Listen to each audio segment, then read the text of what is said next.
Hello! Magandang hapon po sa ating lahat. This is the 13th episode po ng live stream ng iDefend at ng PARA. And we are very happy because this afternoon, we will be launching to support the campaign of mass testing. No? Ngayong hapon po ay kasama natin ang mga napakabatang mga microbiologists, mga scientists ng bayan. At you would not really believe kung gaano kabata itong mga batang ito. At magaganda at mga gwapo pa, no? Pero napaka-progresibo ng kanilang pananaw at sa tingin nila, meron silang obligasyon, no, to ensure that all of us will be safe and healthy kung magdedesisyon na ang ating gobyerno na mag-open up or i-lift yung lockdown, no? At ngayong hapon po, pakinggan natin, napaka-importanting mga sasabihin nila, edukasyon sa atin, anong tamang mass testing, anong epektibo, at anong pinaka-episyente, at ano yung dapat na gawin ng gobyerno, ng ating Department of Health, at nating lahat para matiyak na ang ating fight against COVID will be very successful. So, ang magpapakilala na lang po ng ating mga kasamahan ay yung ating moderator na isang bata din na artist. Yan. At Chinita, katulad ko. So, we are very happy that Dakila is co-sponsoring this live stream on mass testing. And I'm going to turn over to, of course, to Stephanie Tan para sa kanyang pagmamoderate. Steph, take it away. Maraming salamat po, Ate Rose. We want to thank, of course, Philippine Alliance of Human Rights Advocates, or PARA, for giving us this platform. So today, yun nga, papag-usapan natin ay ang hashtag mass testing how. Right? So parati natin kasing nakikita yung hashtag mass testing now. Yung panawagan na kailangan na talaga natin magkaroon ng massive testing. Pero what does that mean and how are we going to do that? So that's exactly what we're going to be doing today, talking about the challenges of mass testing in curbing the COVID-19 pandemic. So we have a great panel today, and it is such a privilege for me to be a part of this. So thank you very much. This has been organized, of course, by iDefend, Scientists Unite Against COVID-19, Mass Testing Now PH, and Dakila. So, yun. So, sabi nga natin, COVID-19, ano ba talaga nangyayari? Ano ba yung virus na yan? Diba? We have to, of course, know this enemy of ours. What does this virus look like? How does it affect us? Paano ba natin malalaman na meron na pala akong COVID, diba? Ano nga ba yung mga tests na nagagawa? May narinig akong PCR, may rapid test. Ano ba yung pagkakaiba niyan?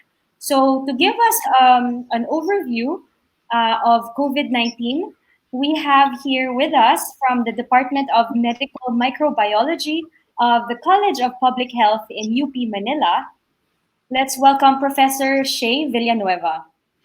Prof, take it away, please. Thank you very much, Ma'am Stephanie. So, sinabi na nga po ni Ma'am Stephanie, I will be giving an introduction po on what the virus is, ano nga ba yung COVID-19, tas may naririnig pa tayong SARS-CoV-2.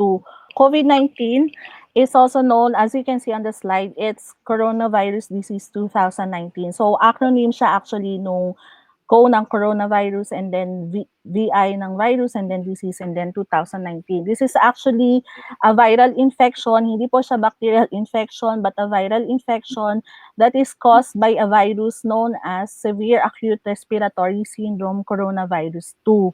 So, next slide, please.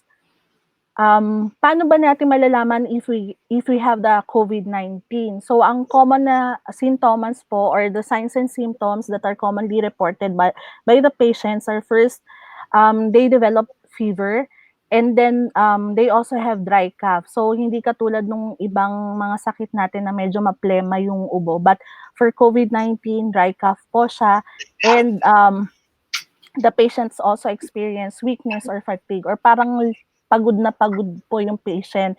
And then other symptoms that may also be experienced by the patients, of course, body pain. Yung ang sakit-sakit ng buong katawan, it's like you also have the flu, and then nasal congestion, runny nose, and then madalas po nating naririnig, the patients also have sore throat, and some even have diarrhea.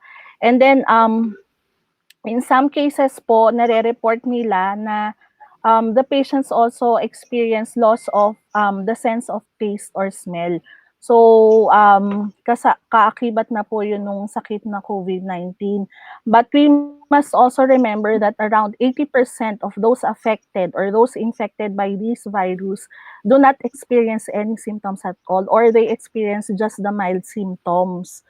So, gumagaling po sila even without going to the hospital, or even without special treatment. But 1 in 6 patients naman, on the other hand, develop the more severe form. So, ito na yung medyo komplikadong cases, and sometimes they lead to death. Okay, next slide, please. So previously, when the COVID-19 outbreak was just starting here in the Philippines, and madalas po nating naririnig yung mga persons under investigation or persons under monitoring. So dati, yun yung classification ng COVID patient. So COVID, either positive ka or PUI ka pa lang or PUM. But now, just a few weeks ago, the DOH released their new classification. So now, ang classification ng natin is suspect, probable, and also confirmed. Pag confirmed, ibig sabihin laboratory confirmed. So may test na ginagawa. And right now, ang tests na ginagawa ay yung RT-PCR. Next slide, please. So bakit nga ba nagkakaroon tayo ng COVID-19? So as I mentioned in the first slide, this is caused by the SARS-CoV-2 virus, or the SARS-CoV-2. Or sometimes sinatawag din siya ng ibang tao na COVID-19 virus. So actually, itong virus na to belongs to a coronavirus family. Itong coronavirus family, this has been with us for several years already. And this family of viruses, as you can see on the slide, para siyang corona. It's like a crown. That's why they are termed coronavirus. And they are zoonotic viruses. So, ibig sabihin, it affects both humans and animals. And in humans, most of the infections are respiratory infections. Kaya nakikita natin sa mga patients ngayon ng COVID-19, may respiratory infections, or especially may pneumonia. Okay?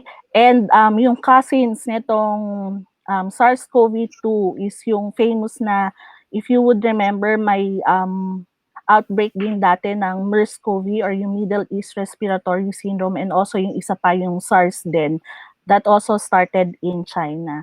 So how do we get it? We get it from droplet transmission, especially when you are within 1 meter radius from a person, infected person, and then pag nag-sneeze siya or nag-cough siya, or even pag nagsalita lang at natalsikan ka nung droplet or nung laway nung pasyente, then you can get the virus and possibly you can be infected.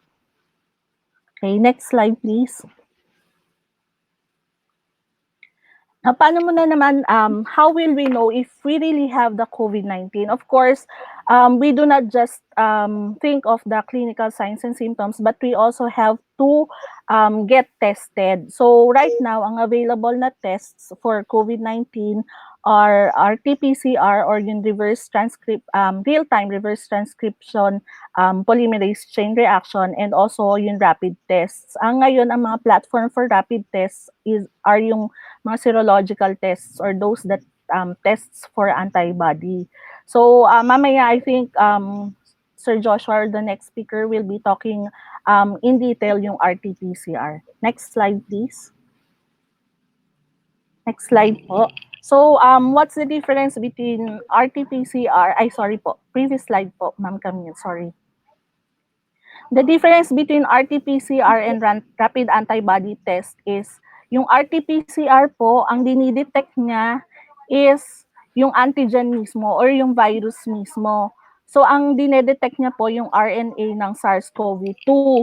While yung rapid antibody test po, ang dinedetect niya yung mga soldiers natin sa katawan or the antibodies that we are producing. These are blood components that we are producing inside the body na panlaban natin dun sa infection. So, ang madalas niyong naririnig immunoglobulins or yung IgM or IgG. So, those are the antibodies that are being detected by the rapid antibody tests.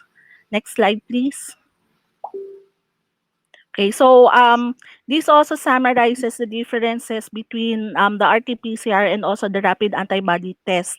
So yung rapid antibody test kit po, siya talaga yung real meaning ng kit kasi siya yung katulad ng pregnancy test or pregnancy kit that we can buy from the drugstores. While yung RT-PCR test kit po, actually ang mas proper term siya sa kanya is RT-PCR assay or RT-PCR test po. So, magkaiba din yung samples that we are using for these two tests. Yung isa, nasopharyngeal swab or nangunguha ng sample sa ilong natin. While the other naman sa antibody test, you get blood samples from the patients. But these two tests need an expert technician in order for it to be done. And yung RT-PCR test po, kailangan may laboratorio po in order to be for it to be done. And then ang difference din nila, ang big difference nila, yung RT-PCR, you can get the results for after 24 to 48 hours. While for the rapid antibody test kits, most of the test kits say that you can get the results after 15 minutes. So very rapid talaga siya. However, for the RT-PCR test kit, or test po, this is already a confirmatory test. So, di ba sinasabi ng WHO, this is the reference test really for COVID-19. So, if positive ka sa PCR, then that means you're really a confirmed case of COVID-19. While dun sa rapid antibody test kit po, this is just a screening test. So, kung if ever nag-positive yung patient or nag-negative siya, depende sa situation, it has to be confirmed by RT-PCR. Next slide, please. Okay, so in order for us to be guided by the use of the rapid antibody-based testing, we have to be to base it on the guidelines that was published by Department of Health. So you can see here, maybe we can focus on the second and then the third rows kung saan meron yung IgM and IgG. So you can see on the second row, pag positive siya pareho ng IgM and IgG, so the patient is considered na magaling na or recovered and no need for you to do the RT-PCR anymore. But if the antibody test result is positive for IgM but negative for IgG, that means infected pa yung patient. So active pa yung infection niya. So you have to repeat the testing after 14 days and the patient has to be swabbed din. Kukuha ng swab dun sa patient and then confirm it through RT-PCR. Next slide, please. So you can see on the slide, we have around, I think, 17 or more subnational laboratories that have already been accredited by RITM and WHO. And I think right now, these numbers are increasing because DOH recognizes the need to really capacitate the laboratories all over the Philippines in order to test the Filipinos kasi ang dami na nating cases all over in the entire Philippines. So the RT-PCR cannot be done in ordinary laboratories. Meron siyang mga required na or may mga kailangan in order for you to do the RT-PCR testing. So number one, it has to be a biosafety level 2 laboratory for RT-PCR. Okay, next slide please. Okay, and then in terms of the rapid diagnostic test kits naman, so far, our FDA here in the Philippines has approved around 16 rapid test kits. And I think some of these are already commercially available. Okay, next slide, please. Okay, so You may think that what if you don't want to do the RT-PCR or you don't have the capacity to do the RT-PCR and also the rapid test kits? Are there other tests available? So my answer is yes. So the FDA also has approved yung Gene Expert. If you are familiar with testing for tuberculosis, this is the machine that is being used in Gene Expert. But the same machine, but for COVID-19, it uses a different cartridge. So this Gene Expert also works on the principle of RT-PCR. And for this expert express SARS-CoV test, the results can be obtained in less than 1 hour daw. So I think last week, one of the LGUs here in the Philippines, sa Batangas yata, they will start using the Gene Expert already. Next slide, please.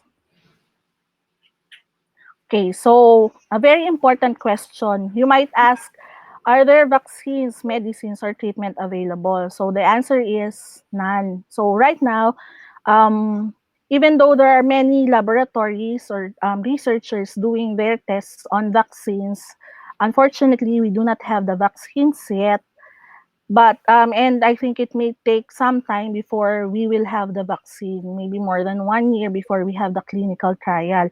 As for the medicines or for the treatment first, there's no definitive treatment for COVID-19 as of the moment, but supportive treatment is being given. Supportive, it means pag halimbawa, dehydrated yung patient, so you hydrate the patient, and then pag may lagnat, you give antipyretics like paracetamol, bawal daw ang ibuprofen. Okay, and then for the medicines naman, I think you have also heard that many people have been using off-label drugs. Off-label, ibig sabihin, they are being used for other diseases, not for specifically for COVID-19. Like for example, yung anti-malarials or yung for lupus, yung hydrochloroquinone or yung chloroquine. These are being used, but they have not been endorsed yet or not been proven effective yet. So this is also being studied. And so far, the WHO has collaborated with many countries all over the Philippines, including the Philippines, yung tinatawag nilang solidarity trial test. So they are testing for drugs or combinations of those drugs in order to test its effectivity on on COVID-19. And then another mode of treatment that is being done is yung plasmapheresis or yung they transfuse plasma to the patients, COVID-19 patients. Again, this has not been proven to be effective yet, although of course may reports na din na effective siya. But again, this is still undergoing trial. Okay, next slide please. Okay, and then the last one, siguro the most important question is, will you be protected already or will you not get infected already if you recovered from COVID-19? The answer is, we don't know. So right now, ang daming strains na lumalabas regarding COVID-19, they are doing phylogenetic analysis or molecular analysis, and they have discovered a lot of strains. But we still don't know a lot of there are a lot of gray areas regarding COVID-19 and SARS-CoV-2. So we do not know if we can be cross-protected if we get previously infected with one strain and then get infected again with another strain. Kung may cross-protection ba o kaya ba kung hindi na magkasakit dahil nagkaroon na ako dati. So right now, the answer is question mark. So we really don't know. This is yet to be elucidated. So that's the end of my presentation, and thank you very much.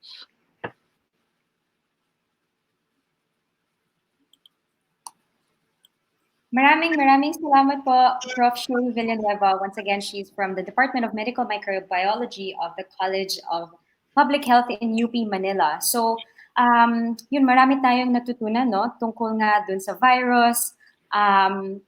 Nga, nakalimutan ko na pala na yung COVID-19 po, no? Ay yung coronavirus disease. So, parati may isip, saan magaling yung D? Tapos yun, sa 2019. I mean, things like that. And I think it's important for us to know na yung symptoms nga include fever, dry cough, fatigue. Pero mahalaga rin no, na alam din natin na minsan wala nga ring symptoms. At in fact, kung pupunta ka nga sa ospital, ang tinitreat ngayon ng mga doktor ay yung mga symptoms or yung effects ng COVID-19 since we still don't have that vaccine. So we can technically be positive, but if you're asymptomatic, you can stay home and you're safe. You know, you're still okay. You treat yourself and wag no kayong makipahalubilo sa iba. Pero yun, hindi naman lahat ay death sentence. So, you know, there's a very positive tone to that. So Prof, thank you so much for your presentation. Thank you also. We move on to, you know, questions na, yun nga, sabi kasi nabanggit ni Prof, like, okay, kailangan natin mag-test, di ba? And so what does mass testing mean? And then let's know more about this RT-PCR versus rapid diagnostics test, the antibodies, and ano ba yung challenges? Sinasabi kasi na, marami naman test kits, pero bakit nga ba hindi pa nagagawa yung mass testing? And we hear so many things about other countries. Sabi nga daw sa Korea, ginagawa ito, ganyan. So yun, so marami pa tayong mga tanong, and all of these will be answered by our next speaker. He is a graduate of molecular biology and biotechnology from UP Diliman. He graduated summa cum laude last year. And he is a co-founder of Scientists Unite Against COVID-19. So let's welcome Joshua Danak, who will talk to us about the massive testing approach in beating the virus. Josh? Okay. Hello. Magandang hapon po. So, I will be talking about mass testing. No? Ano nga ba yung mass testing? Bakit natin siya kailangan? And ano ba yung ibig sabihin? Ano ba yung mga kailangan? Di ba nga yung forum natin today, mass testing, how? So, sagutin natin yung questions na yun na parang, paano ba natin ma-achieve itong mass testing na kailangan natin? Okay, next please. Okay, so, syempre, we have to begin, no? I-define natin, ano bang ibig sabihin kapag sinabi nating mass testing?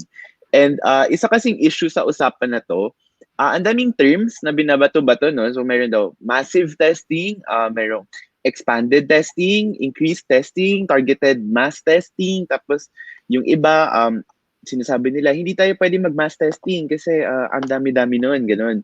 So, these are all just terms, pero at yung bottom line natin is, ang ibig sabihin natin kapag sinabing mass testing, kailangan nating palakasin at dagdagan yung testing capacity na meron tayo sa bansa ngayon.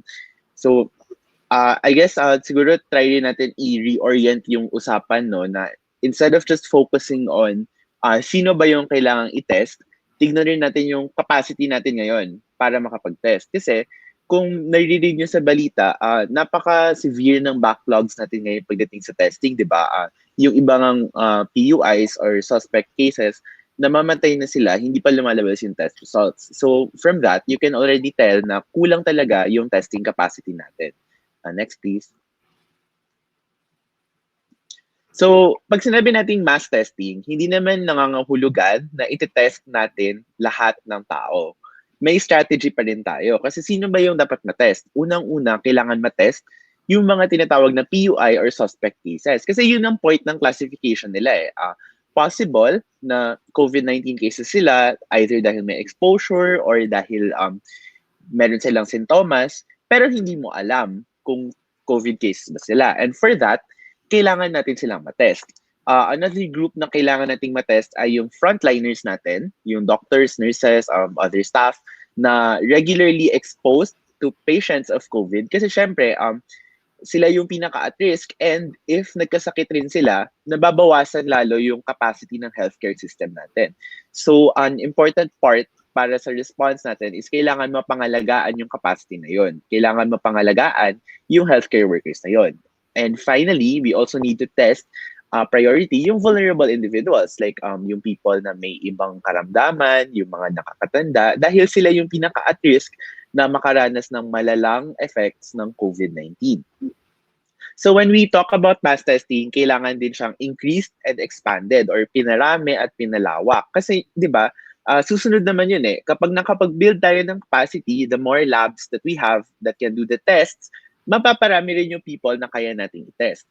And finally, kailangan itong maging mas accessible, both geographically and economically. Kasi nabanggit kanina, no, parang iilan pa lang yung testing centers, pero lumawak na yung spread ng COVID-19 sa buong bansa. So, para mas makapag-test tayo ng mga tao, kailangan accessible siya sa population natin. Next, please. So, bakit natin ulit kailangang paramihin yung testing? Kasi unang-una, ang laki ng demand, di ba? Ang daming PUI, ang daming frontline worker, ang daming suspect cases.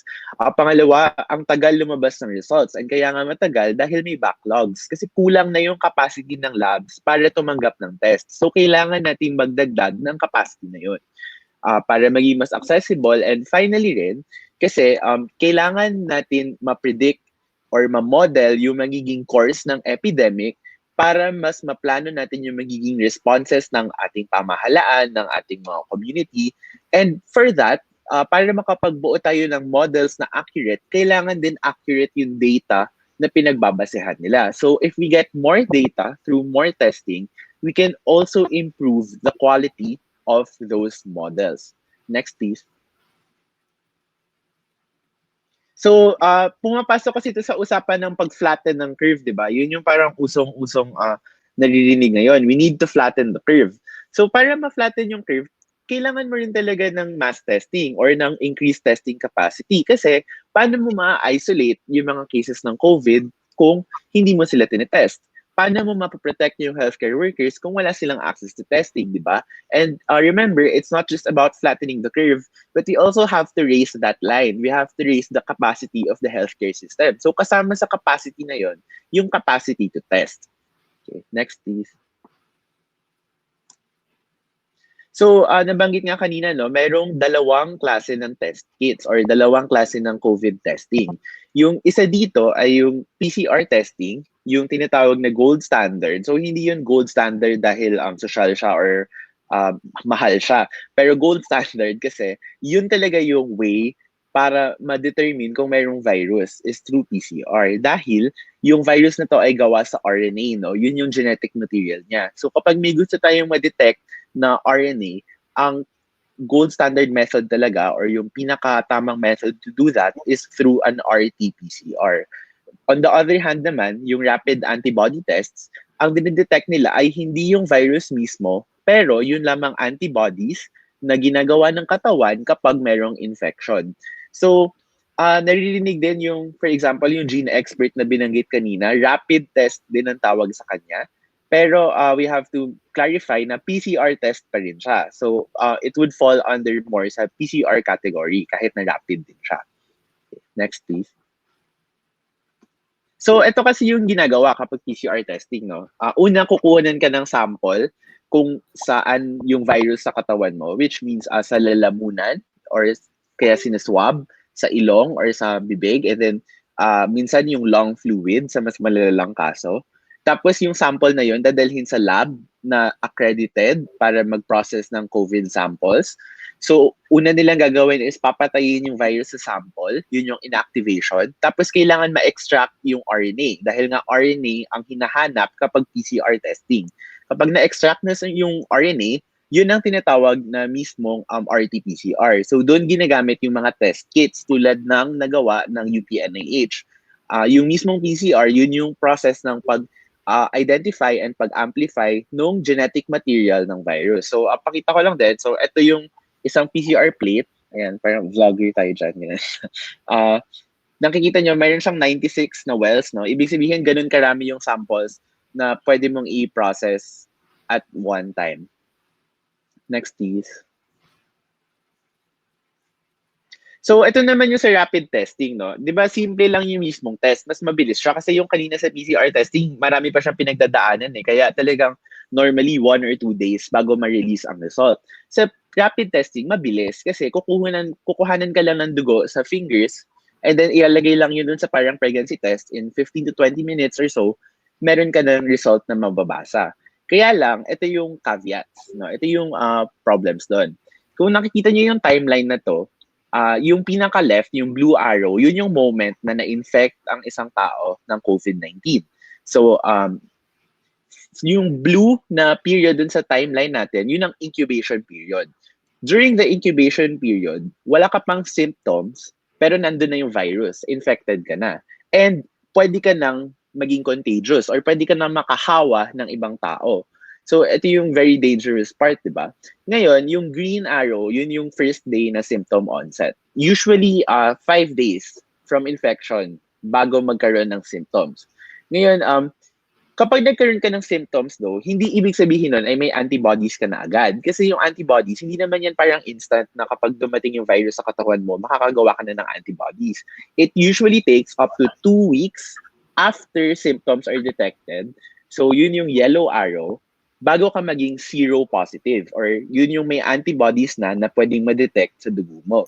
So dito sa timeline na to, a rapid test will only return a correct result kapag may COVID ka dun sa yellow na, which is 14 days after mo nakaramdam ng sintomas or ang tagal na nun, wala sa initial infection. Kung wala kang naramdaman na symptoms at all, which is the case, di ba, for a lot of COVID infections na asymptomatic talaga sila, hindi natin alam kung kailan ka magkakaroon ng antibodies. So, ito yung mga problems kaya pwedeng magkaroon ng false negatives or false positives pagdating sa rapid tests. Kasi baka masyadong maaga ka nag-test, may virus ka na pala, pero wala pang antibodies. Okay. Next, please. So, ano ulit yung problems natin sa rapid tests? Unang-una, marami kasing news, no? I'll show you later na yung ibang rapid tests, hindi sila kasing accurate na as they are claimed to be. So, kailangan magkaroon ng field validation na ang magsasagawa dapat ay ang DOH, ang FDA, ang RITM, ganun, para i-confirm na accurate talaga yung rapid tests bago sila gagamitin. Pangalawa, yun nga, yung timing, very important. Iba-iba rin kasi yan from person to person. So, hindi mo alam kung kailan ka pwedeng may antibodies na. And another thing is, hindi lang kasi COVID ang coronavirus, hindi lang SARS-CoV-2. So marami actually common coronaviruses for the common cold or sipon, for example. So possible na may cross-reactivity, meaning magkaka-false positive ka kung na-infect ka na ng ibang coronavirus. And yung mention nga kanina, hindi pa tayo sigurado na kung IgG positive ka or according sa test, recovered COVID ka na, hindi yun nangangahulugan agad na immune ka na. Kulang pa tayo sa pag-aaral bago natin masasabi na immune na ang mga tao after ma-infect ng COVID-19. Kasi, for example, influenza or flu, hindi naman dahil nagkatrangkaso ka once, immune ka na forever, di ba? Nagbabago yung virus, so pwede ka ma-infect later on. Next, please. So, ang recommendation natin, kung sa usapan ng mass testing, mahirap gamitin ang rapid antibody tests, lalo na kung yun lang at walang kaakibat na PCR. Kasi nga, masyado silang hindi accurate, hindi pa na-validate yung accuracy, at lalong-lalo na hindi natin sila pwedeng gamitin sa asymptomatic people dahil nga hindi natin alam yung window period nila. Hindi natin alam kung may antibodies na sila. So, nakakatakot yun, di ba? Kung magkakaroon sila ng false sense of security na, negative ako, so wala akong okay lang, hindi ko kailangan masyadong mag-isolate, or recovered na daw ako, nagka-COVID na pala ako, so immune na ako. Yun yung mga false sense of security na iniiwasan natin. So, ibig sabihin, kung hindi itong rapid tests ang solution, dapat mas mag-focus tayo sa pag-increase ng lab capacity para sa PCR. Next, please. So, ano ba yung ginagawa sa ibang bansa, no? Kasi narinig ko na rin to, sabi nila, mass testing, rapid tests kasi sa Korea, sa Germany, kaya nagawa nila, ganun. So actually, kung titingnan nyo dito, no, malinaw naman, swab po yan na kinukuha sa mga bibig nila, which means na PCR po yung test dyan na ginagawa. So sa Korea and sa Germany, napakalaki kasi ng capacity nila for PCR testing. Kaya kaya nilang magsagawa ng mass testing or kaya nilang mag-test ng maraming tao gamit ang PCR. Next, please. On the other hand, no, ito yung experiences ng ibang bansa na sinubukan nilang kumuha ng rapid tests. Siyempre, sabi nga natin, ang first step ay dapat i-validate yung accuracy ng rapid tests na to. So, nakita nyo sa UK, sa Spain, and sa India, bumili sila ng mga brand na yan ng rapid tests Pero, nung vinalidate nila sa labs nila, yun pala, hindi sila gumagana or hindi sila accurate enough para gamitin sa mass testing. So, nilagay ko na yung brands dyan, no, para kung narinig nyo na ito yung brand ng rapid test na ginagamit sa area nyo, sa city nyo, ganun, maybe it's time to warn your officials, no, na dapat hindi mo na gamitin ang tests na to until magkaroon sila ng tamang validation. Kasi nga, otherwise, nakakatakot yung false sense of security. Next, please. So, ayun nga, no, ano ba talaga yung kailangan sa mass testing kung hindi itong rapid tests? Well, meron kasing tatlong parang ingredients yan or tatlong components yan. Una yung test kits, yung PCR test kits mismo, na kailangan enough yung supply natin noon. So, di ba meron tayong nagagawa sa Pilipinas sa UPNIH. Kailangan din syempre ng personnel kasi yung molecular diagnostics na ganito, yung pagsagawa ng PCR, hindi siya basta-bastang nagagawa lang ng kahit sino. Kailangan may training ka sa kung paano ito ginagawa. And pangatlo, syempre, kailangan ng labs. So, nabanggit kanina, no, hindi lang basta-bastang kahit anong lab sa ospital ang kayang magsagawa ng testing. Dahil infectious yung COVID virus, kailangan meron silang biosafety level 2. Yun yung level ng safety protocol dapat na meron sa lab nila. And kailangan din nila ng specialized equipment tulad ng PCR machine, hindi lang basta-basta PCR machine, kung hindi RT-PCR machine. Kailangan din ng biosafety cabinets, kailangan din syempre ng mga supplies or consumables para magawa yung test. So, hindi lang siya simple na i-set up, no? Kailangan talagang coordinated yung effort para ma-increase ang capacity. Next, please. Ito yung current process ng DOH para sa pag-accredit ng mga additional laboratories para magsagawa ng COVID testing. So, una, no, kailangan may self-assessment, tapos kailangan i-inspect yung lab kung sumusunod siya dun sa requirements, tapos kailangan iti-train yung mga personnel, and then finally, kapag pumasa sila sa proficiency test ng RITM, ibig sabihin, accurate yung ginagawa nila, pwede na sila magsagawa ng sariling testing. So ano yung mga challenges na na-encounter natin dito? Well, unang-una, kulang yung central coordination, no? Medyo malabo pa yung source of info para sa labs na gusto mag-test. Medyo nahihirapan pa mag-usap-usap kung ano yung mga kailangan nilang gawin. And then pangalawa, imagine niyo rin, no, ang daming labs, parang 60 plus na yata yung nag-a-apply sa buong bansa. So, paano i-inspect lahat yon? Paano iti-train lahat ng mga tao doon, no? So, ito yung challenges na kailangan i-address ng pamahalaan para mapabilis yung pag-increase ng capacity at pag-accredit ng mas marami pang laboratory. Next, please. So ito no, medyo malabo lang yung picture, pero 17 as of the latest update, yung testing centers na accredited sa buong Pilipinas. And mahigit kalahati doon ay nasa NCR. Actually, parang 5 lang ata ngayon yung labs sa labas ng NCR. No? For example, isa lang sa buong Mindanao. So, syempre, as an archipelago, no, na 110 million Filipinos, medyo hindi yun enough para sa mga kailangan nating i-test. Lalo na at lumawak na talaga ang COVID-19. No? So, sa mga probinsya na akala nila or baka ang official case count nila ay mababa lang, hindi natin alam kung dahil ba talagang na-stop nila ang transmission ng virus or baka nandun ng virus, hindi lang kasi natetest ng sapat ang mga tao. Next, please.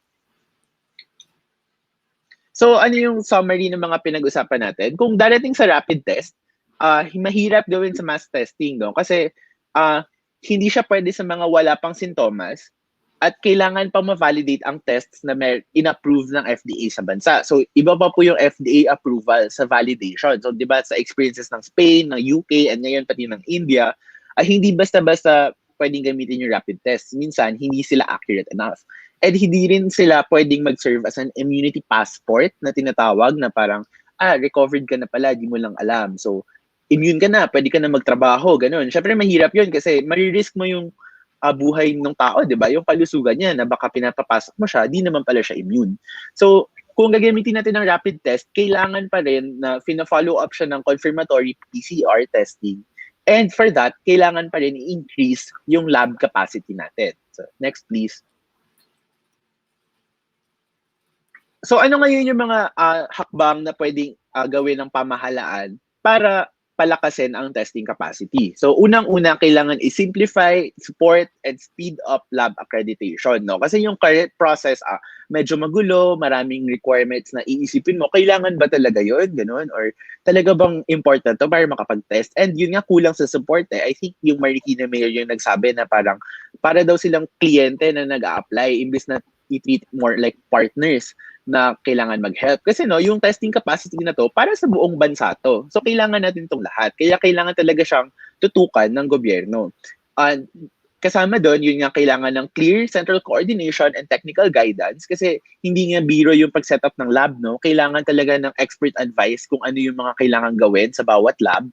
And isa pa dito is, kailangan din ma-expand yung pag-allocate ng samples sa iba-ibang lab. So ngayon, no, dapat sa 17 labs na yon, mas mainam siguro kung lahat sila ay maaaring tumanggap ng samples according to their different capacities from the whole country. Kasi right now, ang naka-allocate lang na samples ay sa RITM at sa 5 niyang sub-national lab. And di ba, narinig nyo naman lately, parang medyo scale down pa yung RITM dahil nagkaroon ng positive cases sa staff nila. So, ang hirap ng situation na yon na 5 or 6 na lab lang sa buong bansa yung tatanggap ng samples para sa lahat. Finally, syempre kailangan din ng more efforts to increase the inspection and the training kasi sabi nga natin kanina, 60 labs yon na nag-a-apply, di ba? Mahirap i-inspect at i-train lahat yon. So, kailangan talaga more effort doon. And in that regard, pwede rin naman mag-tap ng mga trained experts sa country. So, for example, molecular biologists like myself, biochemists, marami, medtechs, other people who can help with the setting up or pwede magdagdag ng manpower sa mismong labs. And then finally, itong logistics. Kasi nga, kailangan ng more people para ma-maximize yung capacity.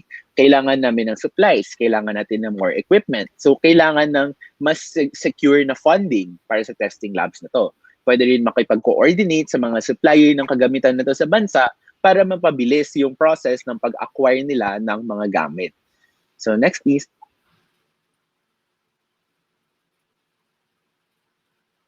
So finally, ayun nga, ang panawagan dapat natin ay free at accessible mass testing now. And paano natin ito ma-achieve?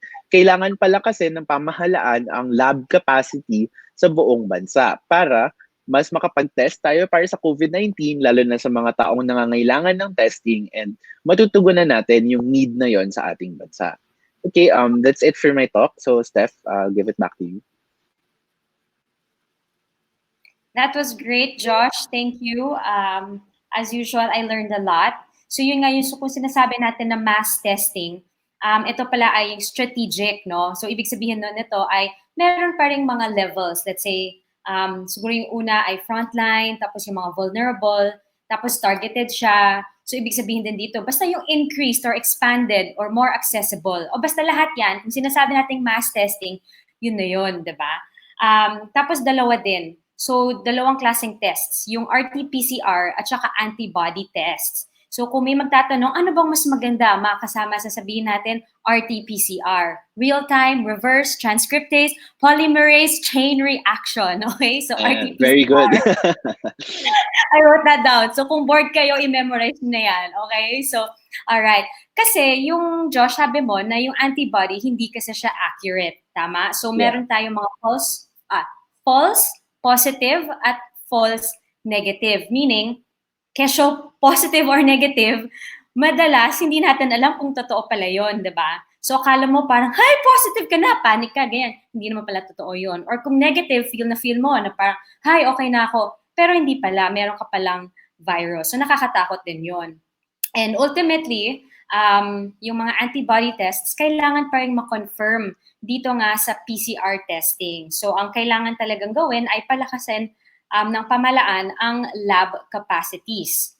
Okay? So, kaya siya. And I think, nung sinabi mo, Josh, yung mga requirements, although mukha siyang marami, kaya siya ng mga labs, di ba? So, kailangan lang talaga na i-fast track, palakasin or ipabilis pa lalo yung accreditation process. Sige, Josh. So marami ng mga tanong na nakikita natin sa FB page, sa YouTube, but we'll address those later. Let's go on to our next speaker who will share with us ano nga ba yung rights-based approach to a national health emergency. Kasi nga, ngayon, ang nangyayari, okay, ano ba, sa April 30, ililift na ba ang lockdown, ang quarantine? What are our rights, all of us as workers, as employees? So yun, what are our rights? And we have to know, lalo na kapag emergency katulad nito, ano ba yung mga karapatan natin? So let's welcome from the Medical Action Group, the Executive Director, Edel Hernandez. Hi po. Ako po si Edel at naatasang magsalita about rights-based approach to health, national health emergency.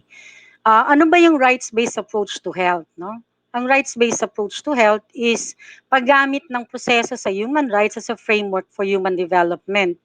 Pangalawa, na-assess at ina-address ang human rights implication ng anumang health policy and programs or legislation.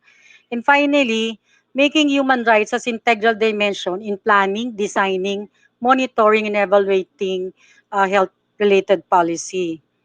Tapos, may dimension yun, no, yung rights-based approach. Una, pinapangalagaan mo pa rin ang dignidad ng mga tao. Pangalawa, dapat binibigyan mo ng atensyon ang mga vulnerable population. Ini-ensure mo na ang health system ay accessible sa lahat. Pangapat, binibigyan mo ng gender perspective. Ni-ensure mo rin na non-discriminatory at saka ang equality.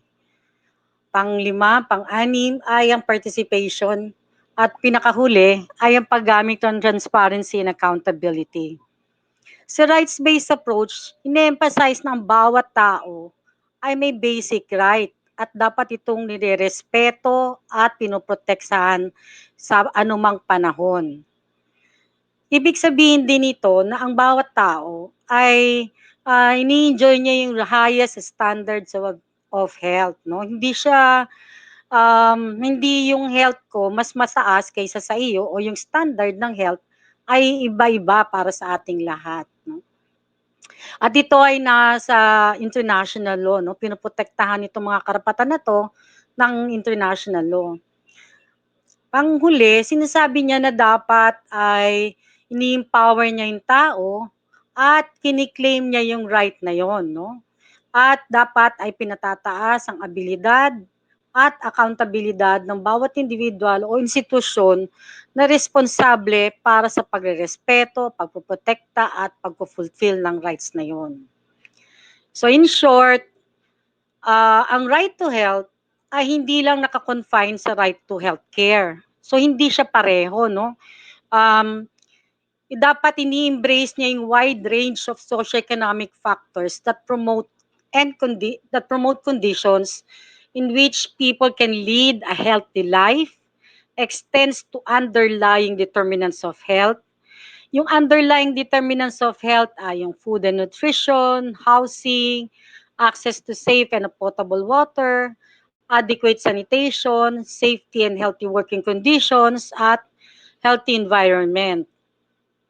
Ngayon, pagka may health emergency o national health emergency, dapat malinaw ito sa batas like RA 11332 at yung Proclamation 992, no? Nagawa naman yon, no? Isa pang pangalawang mahalaga para sa isang national health emergency ay yung emergency plans, no? Para maliwanag kung sino ang accountable, kanino, no? At lalo na kung ito ay public health emergency. Ang pinakahuli, ang purpose nun ay para may prevent at ma-manage ang public health risk na alam naman nating mag-a-arise sa pag-spread ng disease at para maiwasan ang anumang ang tawag natin doon, pangingilam o interference ng mga international bodies o mga iba pang organization para sa mga health emergencies, no? So kung ganon, ano yung kalagayan natin bago itong COVID-19, no? Nakakalungkot man banggitin ang pasensya na. Ang kalagayan natin sa kalusugan ay hindi may kagandahan, no? Alam naman natin na ang health system ng Pilipinas ay dual, ibig sabihin nagko-coexist ang public at private, at sa public, pinipinansya nito ng tax-based budget system natin, at ang pampublikong serbisyong pangkalusugan ay dinideliver mula sa national to LGU. So hati pa siya, no? O tinatawag nating devolve. Ibig sabihin, ang mga national government corporation hospital, corporate hospital, specialty hospital, regional hospitals ay hawak ng DOH. At ang mga local level mula sa probinsya hanggang munisipyo ay pinangungunahan naman ng mga provincial level o mga local government unit, no? Kahit yung military hospitals ay hawak ng Department of National Defense. So, ganyan kagulo din or fragmented ang ating health system sa Pilipinas. Tingnan naman natin kung kaya din natin yung tinatawag na pangangailangan para sa serbisyo. Meron tayong mahigit na 1,000 hospital, pampublikong hospital. In fact, mas marami pa ang private hospital. Kung 1,000 ang public hospital, nasa 2,000 ang private hospital. Meron din tayong mga ilang nurses, no? Ang alam ko, 90,000 na ang mga nurses natin. Meron tayo, pero pag in-equate mo yun sa mga klase ng mamamayan, isang nurse para sa 10,000 tao, isang doktor para sa 25,000 na para sa 25 na katao, 25,000 na katao. So paliit ng paliit habang nagiging halimbawa ay nurse ay 10,000, ang doktor 25,000, no? Ang layo natin sa ibang bansa na marami pa rin silang health personnel at marami silang hospitals or facilities, no? Tapos, ang tao pa naman, o mga Pilipinong, first contact of health niya ay yung mga government o pampubliko. So talagang napaka mahirap para sa isang sa Pilipinas, yung sinatawag nating na-overload o na-overcrowd natin yung ating pampublikong ospital. In fact, ang ating mga municipal health or city health ay pinangungunahan lang ng isang doktor, 2 nurse, at minsan 5 midwives. So, napakahirap noon sa isang health system at kung magkakasakit ang karamihan, halimbawa ang populasyon ng bawat munisipyo 25,000, may iisip mo na kaagad na hindi niya kakayanin ang isang pandemya o pandemic, no? Tapos pa, may isa pa tayong problema, yung financial protection, napakalimitado. Tuloy, mataas yung out-of-pocket payment. Ibig sabihin, mas malaki yung sinishare ng bawat Pilipino kung mataas ang gastos niya, no, sa kalusugan. Sinabi ko na kanina na masyadong sa Department of Health, yung nagbibigay ng technical policy or technical direction, strategic plan, nanggagaling sa kanya lahat. Hanggang capacity building, sinabi na kanina ng naunang speaker natin. So, tapos ang LGUs pa ay nag-i-implementa lang ng mga health policies or nagsapatupad din ng kanilang mga ginagawa responsable sa kanilang mga munisipyo.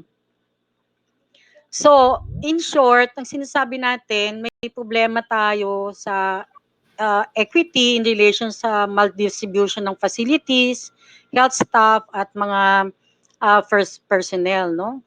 Pangalawa, hindi rin kakayanin ng ating PhilHealth yung lalo pa na nasa case rate payment ito at kung nasa private hospital ka pa dahil gusto mo ng agarang serbisyo, ito ay nagpapahirap sa pagbabayad para sa mga Pilipino, no?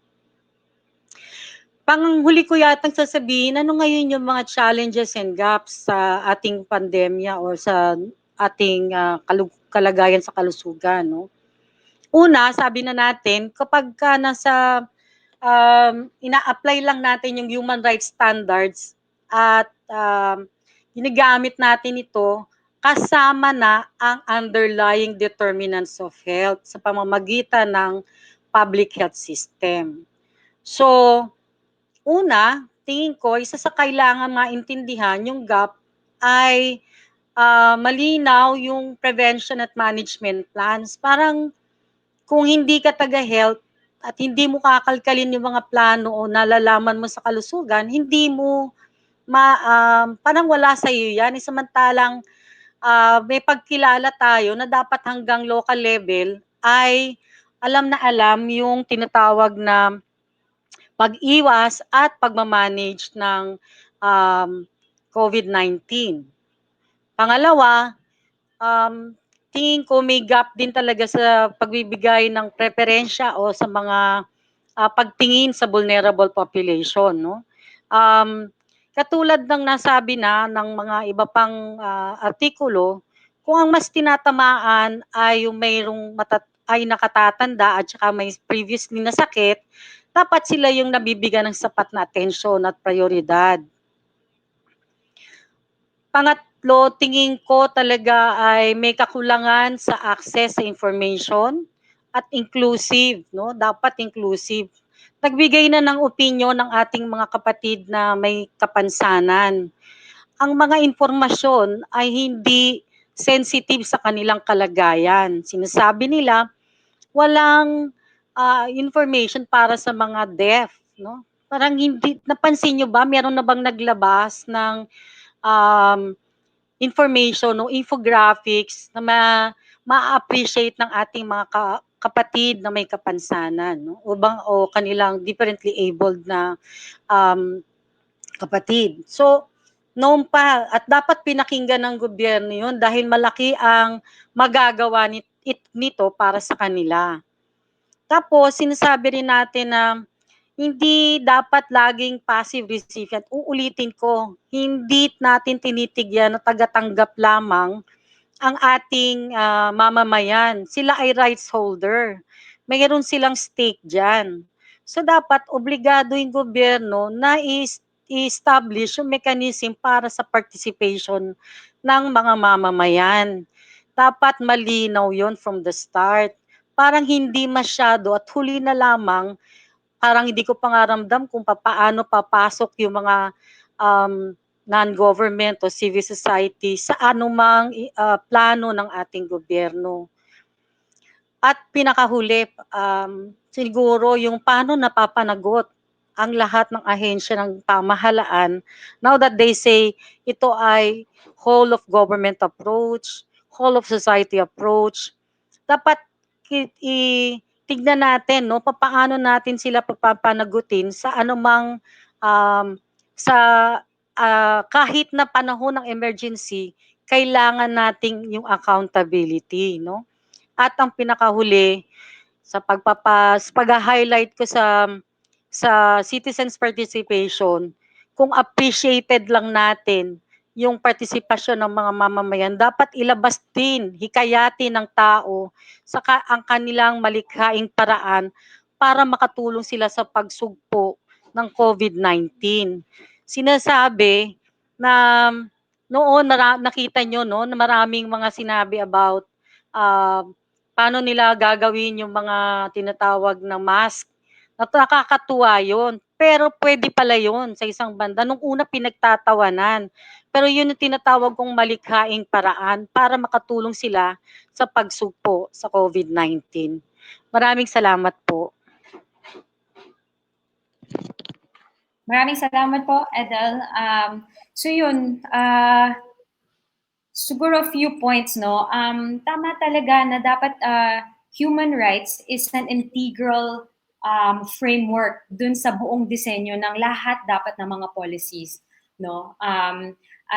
Yun nga, dapat walang VIP, no, treatment. Siyempre, karapatan nating lahat ay pantay-pantay. Itong pandemic affects all of us. In fact, those who get affected more, so yung mga mahihirap, yung vulnerable, dapat sila nga, no, yung VIP. Kung meron mang VIP, dapat sila ata yung talagang, or yung mga frontliners natin, sila talaga yung bigyan natin, no, ng VIP treatment. and not others muna. Yun na lang muna. Okay, so syempre nakita natin at alam naman natin na dapat talaga ayusin ang health system. No, narinig natin na yung mga doktor, isang doktor sa munisipyo, ang inaalagaan nila ay 25,000, 30,000 people, and this is news that we hear all the time. So, you know, given this pandemic, talagang nakikita nga natin na dapat ginawa na ng paraan yan, no? That should have been given a solution. Bakit ako nabubulol? Tapos yun, kailangan access to information. Katulad ng persons with disability, dapat meron din silang maayos na access dito nga sa mga usapin natin. Okay. So now that we know our rights, we have an idea of what this virus is, a little bit more about yung mass testing. So, okay, tingnan natin ano nga ba yung response ng government natin, no? Meron bang mga gaps, policy gaps dito sa mass testing strategies? Tapos, ano na ba talaga ang totoong sitwasyon sa DOH, sa LGU, sa businesses, sa private sector? You know, and people, especially kapag yung lockdown na ma-ease up na yung lockdown, talagang apektado ang marginalized sectors, the workers, you know, labor. So what's going to happen? And maybe para may steps forward naman tayo, ano yung magiging proposed policy recommendations. So lahat na yan ay i-discuss ng next speaker natin. Siya ay undergraduate niya ay molecular biology at biotechnology din. And then interestingly enough, no, she went on to become a lawyer. So she got both her degrees from UP Diliman, and she has a master's in intellectual property from Queen Mary University in London as a Chevening Scholar. So let's welcome Attorney Camille Maranan, who will talk to us about building our capacity to respond to this public health crisis. Hi, Camille. Hi, magandang hapon po sa ating lahat. So ngayon, i-discuss ko yung ano na ba yung ginagawa ng gobyerno natin, tapos ano yung pwede pa niyang gawin para ma-realize itong increased lab testing capacity na pinapanawagan natin. So, unang-una,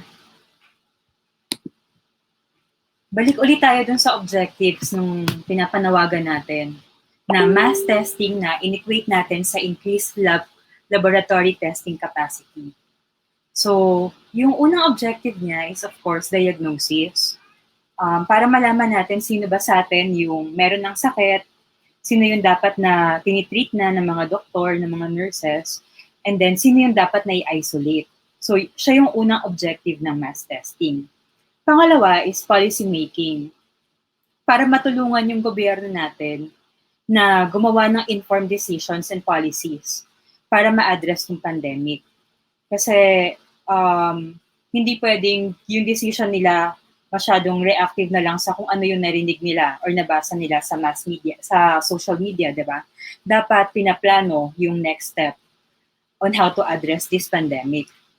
And then pangatlo is resilience preparation. So ibig sabihin nito, sa next time na mangyayari itong ganitong kalaking pagkalat ng disease o pandemic na tinatawag, mas prepared na tayo. So ganito yung nangyari sa Taiwan. No? Yung Taiwan na-apektuhan siya ng SARS noong 2002-2003.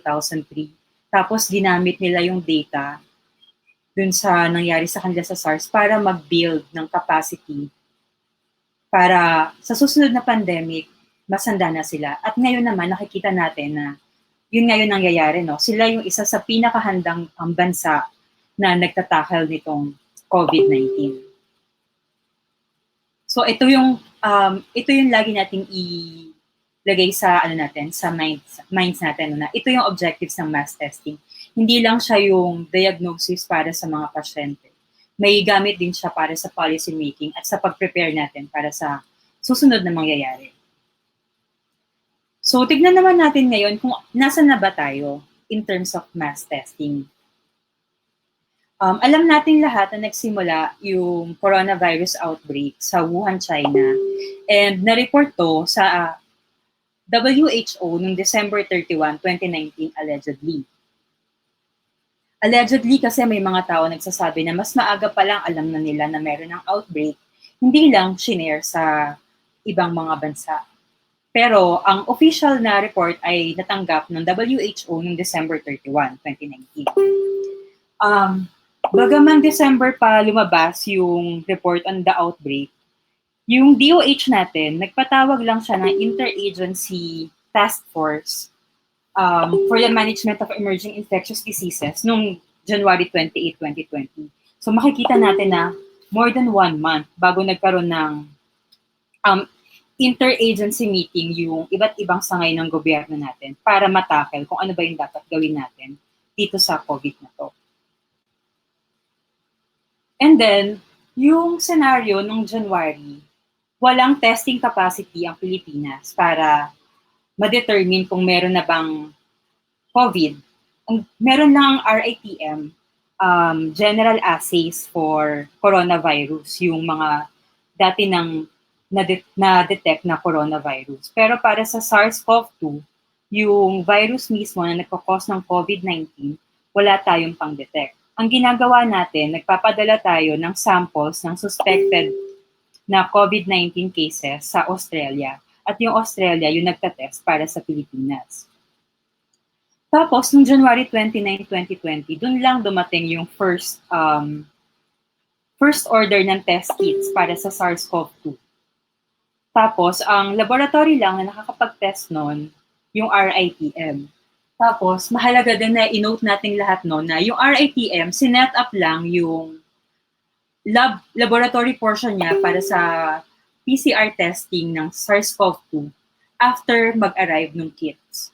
So, ibig sabihin, wala talagang prior setting up na nangyari. And then, buong February, RITM lang. Siya lang yung laboratory na nagtetest para sa COVID. And then, meron pang pronouncement yung presidente natin na hindi naman tayo dapat magpanik kasi in charge pa rin si DOH, in charge pa rin yung government natin sa outbreak na nababalitaan natin sa ibang bansa.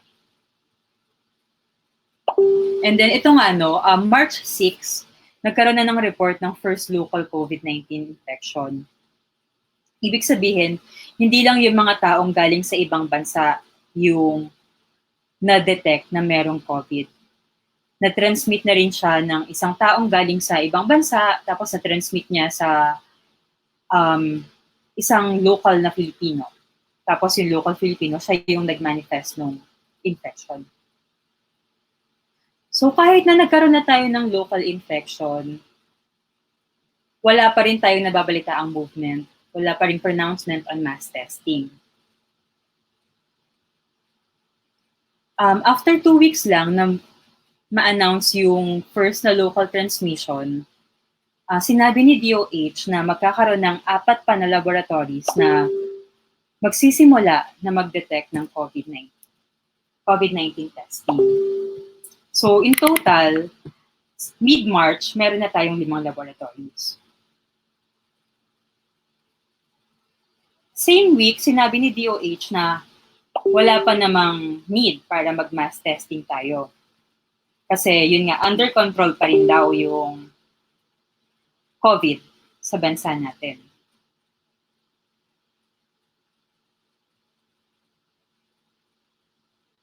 So, habang ongoing tong pronouncement na tong DOH, may mga pending applications on laboratory testing. Merong more than 70 na laboratories na nag-apply para ma-accredit bilang COVID-19 testing centers. Pero so far, hanggang sa end ng March, 5 lang yung laboratories na nagra-run pa rin ng test for COVID. Ang maganda lang dito, si RITM, yung testing capacity niya, na-increase niya to 1,000 samples per day. So makikita natin na hindi pa rin siya sapat, pero at least hindi na siya yung dating 300, 250 samples per day.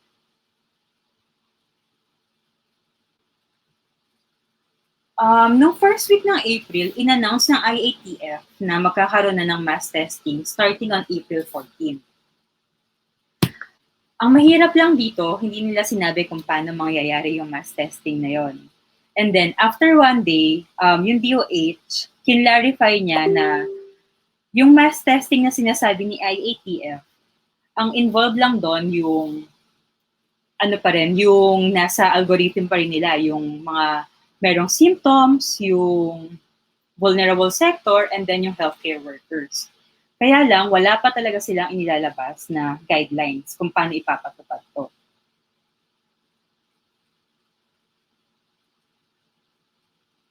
Noong April 7, yung lockdown na inisyong nung March, in-extend siya hanggang April 30, 2020. And then, nabalitaan naman natin kahapon na ang sabi ng palasyo, nakikinig sila sa mga medical experts na nag-a-advise sa Pangulo na hindi pa pwedeng alisin yung lockdown sa buong Luzon kasi hindi pa nga na-i-implement itong mass testing na tinatawag. And then just last week, sinabi ni IATF na yung LGUs, sila na yung magli-lead sa fight against COVID-19. Tapos nagsimula na doon yung announcement ng iba't ibang LGUs na meron silang plano for local mass testing. Note lang na wala talagang coordinated at walang solid plan na inilabas si national government natin on how to go about this mass testing. So yung senaryo ngayon, dahil nga wala pa tayong central na guideline on mass testing, meron tayong 17 laboratories na accredited na mag-run ng PCR-based assays. And then, yung test na nagagawa ng 17 laboratories na yon, ranging from 1,100 plus to 340 tests per day. So, masyadong maliit yun, considering na 17 laboratories na yung nag-run ng PCR-based assays. And then, yung total na samples na na-run from March until April 21, 2020 is only 68,532 samples. Meron pa itong 68,000 na to, meron pang ibang individuals dito na ilang beses tinest. Kaya yung total na individuals na na-test, 61,049 pa lang. So, kung susumahin, since yung population natin is 1,100 million na, ibig sabihin, yung na-test pa lang na individuals ay less than 0.055% ng population natin. Ganon kakonte yung testing na nangyari. And bakit ganon? Ito yung titignan natin. Bakit ganito? Bakit ganito kaliit pa lang? Considering na 4 na buwan na nating alam na merong pandemic. So, ito yung key elements na na-discuss na kanina tong tatlong to, no? Ito yung key elements ng pag-capacitate sa isang laboratory para makapag-test siya ng COVID samples. So, nabanggit kanina na kailangan ng kits, reagents, and consumables. Kailangan din ng facilities and equipment and yung laboratory personnel o yung mga tao na magkakonduct ng test. So, titignan natin tong tatlong to at kung bakit sila naging bottlenecks dito sa panawagan natin for mass testing. So, dun tayo muna sa kits, reagents, and other consumables. So, from March to April, karamihan ng mga PCR kits na meron tayo ay galing sa private sectors, mga donated. Pero just last week, nireport ng Malacanang na nag-allot ng 1.9 billion for 918,000 testing kits. And then, itong testing kits na to, inallocate siya dun sa RITM at saka dun sa 16 na other accredited laboratories. Pero tandaan natin, kanina na-discuss na hindi lang yung PCR kits yung required para mag-run ng test. Kailangan din ng reagents para sa sample collection, kailangan din ng RNA extraction kits para ma-release yung viral RNA bago siya ma-amplify or bago siya ma-detect sa PCR. So lahat to, kailangan nating i-ensure na sufficient yung amount para masabi natin na sufficient yung ginagawa nating PCR runs. Karamihan sa mga PCR kits na meron tayo ngayon ay imported. Yung ano lang dito, yung exception lang dito, yung dinevelop ng NIH na Gen Amplify.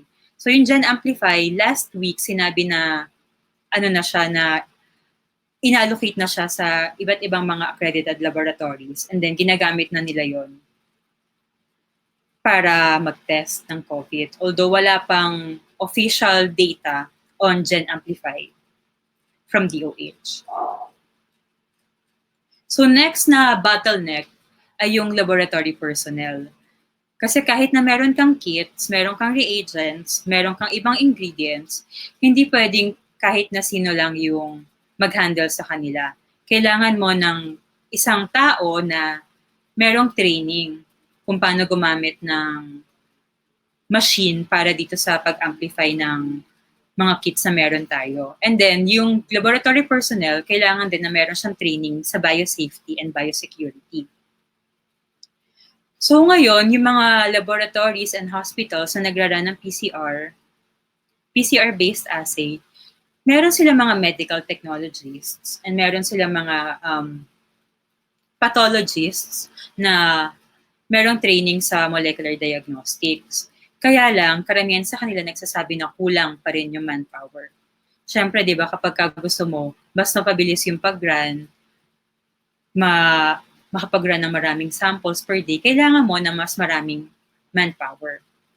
So, yung ano dito, yung nakikita namin na pwedeng solusyon dito ay itap ng DOH yung ibang mga science graduates na sanay din naman silang gumamit ng mga machines at mga reagents na kailangan para dito sa sinasabi nating laboratory testing ng COVID. So makikita nyo dito, no, yung building, ito yung building ng National Institute of Molecular Biology and Biotechnology. So dyan, meron dyang 11 laboratories na routinely, every day, nagra-run yung mga students, yung mga research assistants, nagra-run sila ng PCR every day. So sanay talaga sila.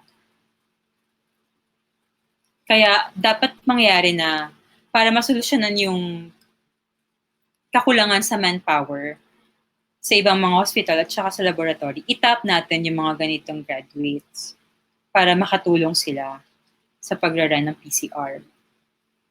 And then lastly, kailangan din ng laboratories na accredited ng DOH para mag-run ng COVID-19 tests. Hindi pwedeng kahit na anong laboratory lang gamitin natin. Dapat ma-meet niya yung biosafety level 2 na required ni WHO or ng World Health Organization. Ito yung level na nag-e-ensure na safe yung laboratory. Safe siya para ma-contain yung mga samples, yung mga viral samples, and then safe siya para dun sa mga personnel na nag-run itong mga samples na to. At importante din na itong mga laboratories na to ay meron ng lahat ng equipment at saka supplies na kailangan para sa pag-run ng PCR-based assays.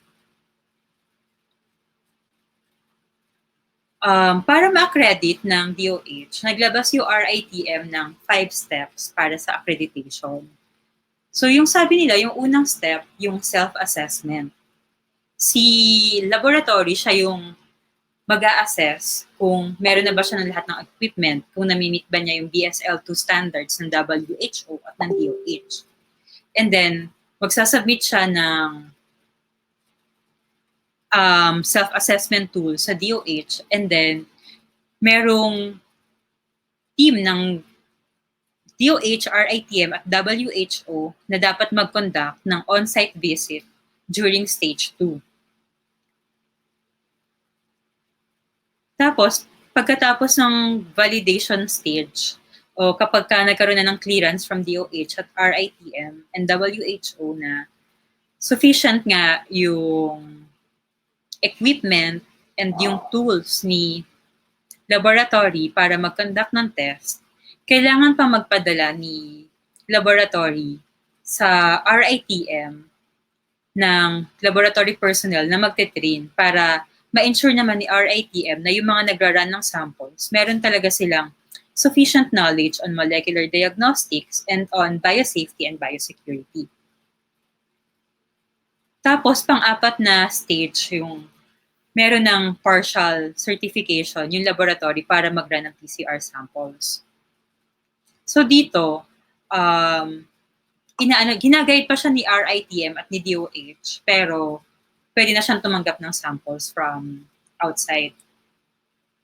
And then yung stage 5, yung last, yun na yung full-scale implementation. Ibig sabihin, fully certified na siya as a laboratory, as a COVID testing laboratory. So as of now, merong 17 accredited laboratories. And based dun sa last na inilabas ng DOH na listahan ng mga applicants for lab accreditation, meron pa ring 61 na pending applications.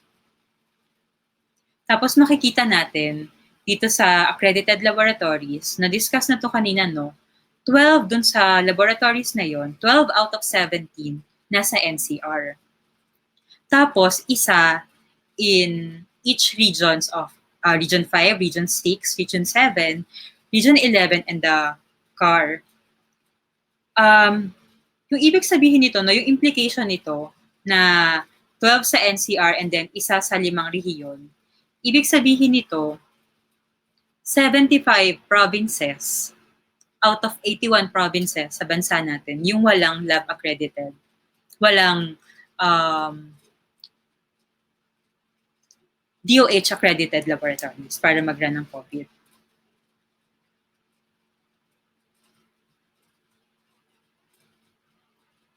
Tapos kung titignan nyo, yung karamihan dun sa 61 pending applicants, nasa stages 1 and 2. Yung stage 1, ulitin ko lang, ayun yung self-assessment ni laboratory.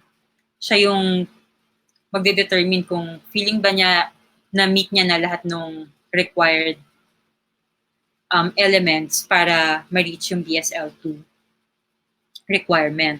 And then yung stage 2 naman, ito yung on-site visit dapat na gagawin ni DOH, RITM at saka ni WHO.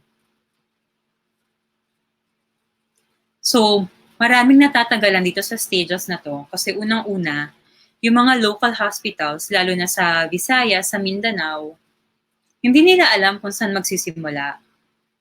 Binigyan sila ng self-assessment tool pero masyadong foreign sa kanila yon. Hindi nila alam kung paano sasagutan. Hindi nila alam kung okay na ba yung equipment na meron sila, equivalent na ba yun dun sa required na nakalagay dun sa self-assessment tool ni DOH. Kaya maraming natetenga dito sa stage 1. Tapos yung sa stage 2 naman, dun sa on-site visit, alam natin na yun nangyari sa Marikina, no? Na natagalan yung pag-visit sa kanila ng DOH, ng RITM. So ito yung stage 2 na sinasabi. Kailangan na ma-visit sila ng DOH at yung DOH yung mag-i-inspect dun sa laboratory nila and then magbibigay ng go signal na pwede na sila mag-proceed sa stage 3. So natatagalan yung ibang mga applicants sa stage 2 kasi limited lang naman yung mga tao ng DOH at ng RITM na nagkakandak ng inspection. So, kung hindi ka ma-schedule agad and then idadagdag pa yun sa iba pang gawain ng DOH at ng RITM, tatagal talaga yung mga applicants sa stage 2. Yung ano naman dito, yung medyo silver lining,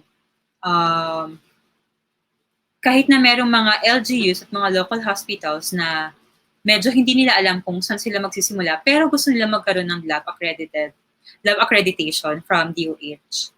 Pwede silang i-link up with research institutes na malapit sa kanila and universities na malapit sa kanila na sanay gumamit ng qPCR. So, dapat magkaroon ng coordination para ma-assist sila kung ano na ba yung dapat nilang gawin and then kung pwede na ilipat sa kanila yung mga machines na galing sa mga RDIs at sa mga universities. Kung itong mga RDIs at mga universities na to ay walang application on their own. Ibig sabihin, hindi naman nila binabalak na magpa-accredit sa DOH, pero meron sila ng mga machines na pwedeng magamit. So pwede nilang ilipat yun dun sa mga malapit sa kanilang local hospitals na kailangang i-capacitate para mag-run ng PCR tests. So kung matatanggal natin yung mga bottleneck na nabanggit, yung nangyayari ngayon na less than 4,000 tests per day, pwede siyang ma-increase dun sa gustong ma-achieve ni DOH na 8,000 to 10,000 tests per day. At para mangyari yun, uulitin ko lang na dapat unang-una magkaroon ng coordination. Meron na tayo ng mga equipment, marami tayong mga scientists na pwedeng tumulong. Pero ang problema, wala nagko-coordinate sa kanila. So dapat meron from government na mag-coordinate at solusyonan yung 3 bottlenecks na yon. Ibig sabihin, meron from government na mag-e-ensure na merong sufficient supplies of kits, reagents, at iba pang gamit o iba pang ingredients for these PCR-based assays. And then, itong coordinating body na to, siya rin yung magtatap sa mga science graduates para magkaroon naman ng increase in manpower.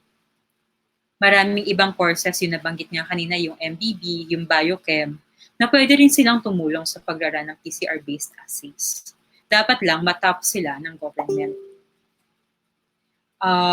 Tapos, since meron ding specific na delegated training sa stage 3, so ngayon, yung training, nangyayari lang siya sa RITM. Nakalagay dun sa lab accreditation process nila na si RITM yung pwedeng mag-train para mag-proceed sa stage 4 yung mga lab applicants.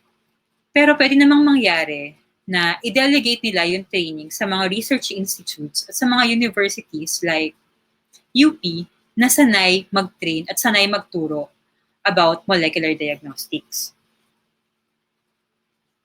And then, importante na yung coordinating body from government, aasistahan niya yung mga laboratories actively. Hindi pwedeng bibigyan niya lang ng listahan ng documents o tignan niyo kung meron na kayo nitong lahat and then balik kayo sa amin kapag nakumpleto niyo na. Dapat merong active assistance from government para yung laboratories na gustong ma-accredit at gustong mag-run ng PCR-based test, magawa nila yon sa pinakamabilis na panahon. And then, importante din na itong coordinating body na to, magkaroon siya ng initiative para i-link yung mga research institutes at universities na merong mga equipment dun sa mga local laboratories sa iba't ibang provinces. So, importante yun, no, para hindi na mag-start from scratch yung mga local laboratories natin. So, pag magagawa ito ng government natin, sa tulong syempre ng private sectors at saka ng mga scientists, naniniwala kami na pwedeng ma-achieve yung increase in laboratory testing capacity na pinapanawagan natin. So, yun lang po. Maraming salamat. Wow, galing Camille, maraming salamat. So nakita natin no na wait lang, bago ko makalimutan. I forgot to mention that Attorney Camille is the lead technical and policy advisor sa mass testing ng Asia Foundation. So thank you so much. And I think that's why alam na alam niya ano yung pwede nating gawin. Kasi meron talaga, kailangan lang talaga na maging mas coordinated pa ang gobyerno natin, no? Wala ngang solid or coordinated plan sa mass testing. And I think that's clearly problematic, right? Right now, we have 17 labs, pero ang kaya lang nilang gawin ay 1,200 hanggang 3,400 tests a day. At talagang kulang na kulang yan. Pero kaya, kung maayos lang sana, yun nga, pinakita ni Camille, ano yung mga iba't ibang steps na feasible naman, realistic lahat ng mga yon, kaya nating umabot hanggat sa 10,000 tests a day. So that's definitely something to look forward to. So yun, at yung nakuha ko kasi Camille ay meron tayong laboratory facilities at equipment at yung personnel nandyan na rin. Ang kailangan lang talaga yung accreditation. So kailangan lang, bilisan pa ng konti na ng DOH. So we have some time to do Q&A. So kinulate mo natin lahat ng mga tanong at comments sa lahat ng mga links. So just letting everyone know that this is all going to be available. All the resources will be available after this recording. Thank you for those who have said na useful yung discussion. So copies of the slides will be shared.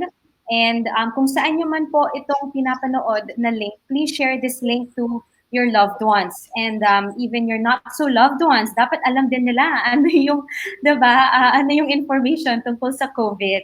Okay. So first, now, Jamie of Bataan, ang tanong niya ay, please advise if my boss asks me to start work after April 30 without testing, paano yan? Will I be safe? And will my family be safe? Prof, do you want to answer that one? Yes or no? Ganon. Pwede ba? Yes, ma'am. Actually, marami ng companies na nagsasabi that before our work resumes after April 30 or when our work resumes, mag-apply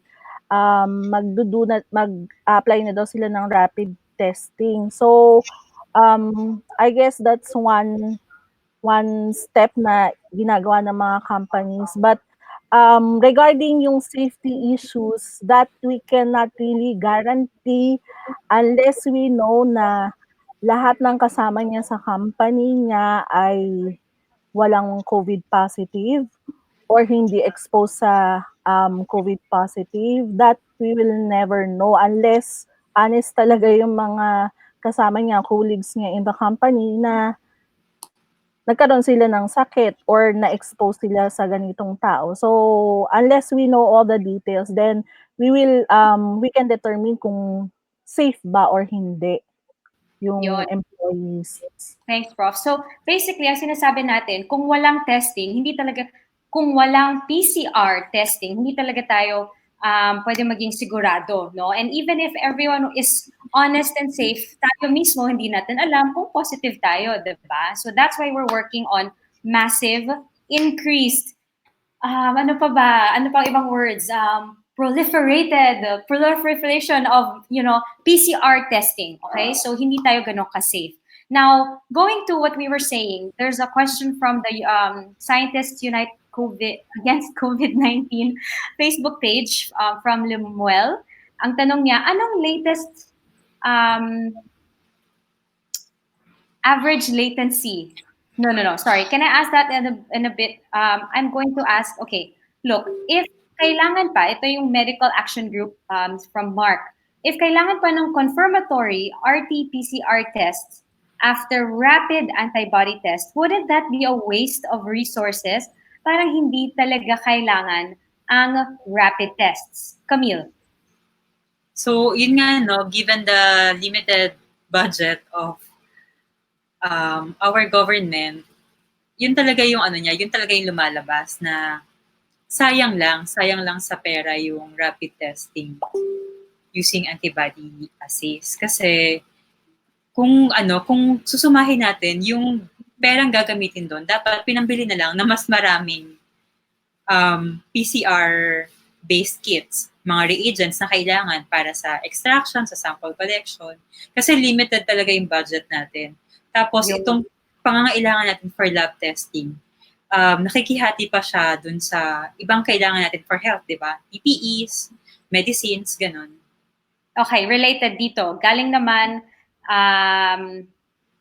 yun. So one concept that has been drilled into us since med school is that if your test would not change clinical management of the disease, then why even do the test? So alternatively, if a rapid test reveals that the patient is positive, you will still quarantine and wait for the PCR result. So if a rapid test reveals that the patient is negative, you will still quarantine and wait for the PCR result. So why do the why do the rapid test? Tama po yan. I think this is what everyone is saying. So another related question from YouTube is Lisa G is saying, okay, so those who would like to meet the president, kailangan nilang dumaan sa rapid antibody test. Ooh. So, posible pala na yung bisita ni PRRD na nag-negative Ang result ay actually positive. Oh no. Sino po ba? Miss Adele, what do you think? Ay, ma'am, mga member namin yan nagtatanong. Yun, ay, ayan. Actually, kailangan ko ng ngayon, mas scientificong sagot kaysa sa ako Okay. sumagot. O, Josh naman. Sige, Okay. Josh. On the question na yung bang visitors ni President Duterte, could they have been positive? Absolutely, no? Yun yung limitation that we're saying is because hindi mo ito dapat ginagamit sa kung sino lang na kung asymptomatic. Di ba sabi natin, sure lang tayo na magkaka-antibodies around 2 weeks after magkaroon ng symptoms. So kung ikaw lang yung random visitor sa Malacanang, wala ka namang lagnat, wala ka namang ubo, tapos tinest ka, di mo alam, baka nasa incubation period ka, baka asymptomatic ka. So yun yung danger, no, kung basta-basta. Kasi siguro to clarify lang, no, di naman natin sinasabing useless yung antibody tests or di naman natin sinasabing ayaw natin sila. Actually, important sila. And parang comparison, no, kung familiar kayo sa screening strategy natin for HIV, which is also a pandemic ngayon, gumagamit ng antibody tests para dun sa massive screening. So, the reason we can do that for HIV is because accurate yung tests. Validated yung tests and accurate sila. Yun yung ideal strategy. Meron kang cheap test for the massive screening and then yung mga nagpa-positive, sila lang yung kino-confirm kasi accurate yung test. The problem is, yung tests na available ngayon, hindi pa sila accurate. Kaya nga may reports tayo, di ba? So if I were the staff in Malacanang, after hearing from yung news from other countries na the antibody tests failed the validation, I wouldn't be so confident, no, na porque nag-test negative ay okay na. Lalo na President Duterte is in the vulnerable group, no? Tama. So, ayun. So, ito pala yun. Tatay, we're trying to help you. Please, huwag niyo nang bilhin yung mga rapid antibody tests. It's for your own good. Okay. So iba pa sa YouTube, okay? Galing kay Portia. May initiative po yata yung UP College of Education para pagsasalin ng mga COVID-19 info gamit ang Philippine Sign Language. I think this is really great.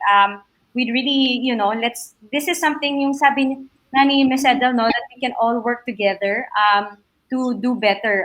Kung medyo kulang pa yung gobyerno dito sa ganong klaseng services, we can work together, and I think that's great. So let's keep that in mind. Sa PhilRights page naman, galing kay Aurora, Dr. Cabral, who is the former DOH secretary, suggested pool testing to facilitate testing. Sabi niya, this is cost-efficient way of using tests. Can anyone comment? Okay. Actually, Steph, no, yung pooled testing strategy, this is one of the recommendations that we looked at. So, yung pooled testing po, yung ibig sabihin nun, kasi di ba limited yung number ng test kits. Yung maraming samples from, let's say 10 or 20 or 50 individuals, pagsasamahin sila physically, tapos iti-test sabay-sabay. And then, kapag may nag-positive dun sa mga pooled samples mo, dun mo lang iti-test ng isa-isa yung samples. So it's meant to be a strategy to conserve the testing kits kasi kung ine-expect mo na majority naman ay negative, okay lang, di ba? Na kuwari yung kuwari per household, ipupool ko yung samples nila. Ang problem dito is, mas okay to kung alam natin na mababa lang talaga yung prevalence ng COVID. Meaning, ito talaga yung mas pang mass testing na like, kuwari sa isang barangay, lahat ng houses, ganun, ipupool mo yung samples nila, something like that. Pero yung sa ginagawa kasi nating testing right now, na dahil limited yung capacity, we are focusing on the higher risk individuals. So for example, yung may symptoms na, may exposure, na mas likely na positive sila, di ba? Hindi natin basta-basta marirecommend yung pooled testing. Kasi ang mangyayari is lahat ng pinull mo positive, tapos iisa-isahin mo rin lahat. So para nagsayang ka din. So the answer would be context-dependent siya. Kung nagmamass screen ka talaga ng big communities, I think in Germany, they tried this pool testing. It's a good strategy to conserve the resources. But if you're testing like symptomatic patients already, it's not so good a strategy. Okay, sige. So meron pang isa. Okay, sa PhilRights page naman from Aurora. there are reports of medical waste going to the oceans. Nako, can you comment on this? Prof, can you say something about this? Yes, I've seen that news and I've heard about it. And ang warning talaga is those medical waste, especially yung mga ginagamit natin ngayon for COVID, are considered biohazard. So kahit kunyari negative yung patients, all the samples coming from the patients are considered biohazard. So iti-treat mo siya na as if contaminated siya nung virus. So dapat they are being disposed properly. So may tamang paraan ng pag-decontaminate nung specimens and even nung mga ginamit natin, and may proper way din para ma-dispose sila. So they should not be disposed or discarded sa environment kasi may merong companies na nagko-collect or may ibang methods na ginagawa in order to properly dispose this medical waste. Okay. So delikado nga yan, no? Another question is, okay, so, we talked about this, Attorney Camille. Okay, for you, and siguro just like the gist, ano yung main problems of our national government in the COVID-19 response? Tapos, ano siguro yung main recommendations for now? Let's say, okay, in the next 2 weeks, ano kaya yung dapat nilang gawin? Yung pinaka-urgent, gano'n. So yung pinaka-problema, masyadong reactive yung government natin. Wala tayong advanced planning na ginawa. Kahit na December 2019 pa alam na natin na merong ganitong outbreak sa isang bansa na meron tayong close ties. Diba? Ano bansa yun? Yun yung pinaka-problema natin na walang advanced planning na nangyari. Tapos yung plano masyado siyang short term. Wala talagang pag-iisip na ginagawa. Kaya yun yung dapat na natin, idagdag natin dun sa planning na ginagawa ngayon ng government natin. So sinasabi mo talaga coordination, no? If we knew there were already problems, let's be honest, it came from China. There were reports, diba? So dapat, nung una pa lang, talagang dapat siguro nagkaroon na ng decisive action to, to shut down or to, lessen or to really cut down the ties in terms of flights, diba? We know that a lot of other countries, yun yung ginawa nila. So ilalink ko lang din sa isang comment na other countries have been able to flatten the curve, right? With other countries, ano ba yung ginawa nila in order, ano yung parang inputs, outputs that can be adopted by our healthcare system? Yung ECQ, yung lockdown, did it help? How about this massive testing? Ano pa kaya? Camille, do you wanna keep going? Yung favorite ko na na country talaga, yung Taiwan. Kasi yung Taiwan, ang ganda eh.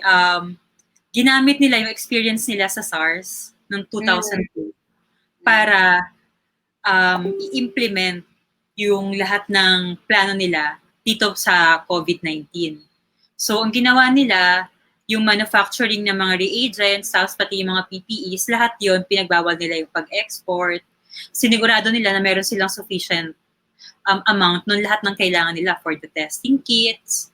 Tapos, syempre yung R&D nila, medyo mataas din yung level. Tapos yun, may coordination, meron silang national coordinating body. Tapos, ang maganda pa dito, yung vice president nila, i-confirm ko na, pero yung vice president nila, epidemiologist. Tapos siya yung nag-head ng national coordinating body for COVID-19. So meron talagang plano, meron talagang solid plan, short-term and long-term, yung Taiwan. Yeah. Okay, so short-term, long-term, coordinated response, informed response, and I think yun nga, kung mas maganda yung capacity natin para sa testing, maganda din yung magiging response kung kailan natin mag-ease yung lockdown, diba? Malilift yung lockdown, kailan ba pwedeng bumalik ulit yung economy. Okay, well, the thing is, the reality is, bumili na kasi no, nag-procure na yung government natin ng maraming rapid antibody tests.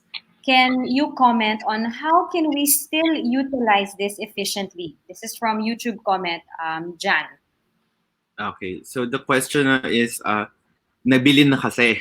So anong gagawin natin sa kanila? Oo. Well, unang-una kasi since this is a new virus and the data is coming in fresh every day, bagong studies, based on what we know right now, siguro it would be best to recommend their use kung yung patient mo ay symptomatic na for at least around 7 to 14 days. That's one thing.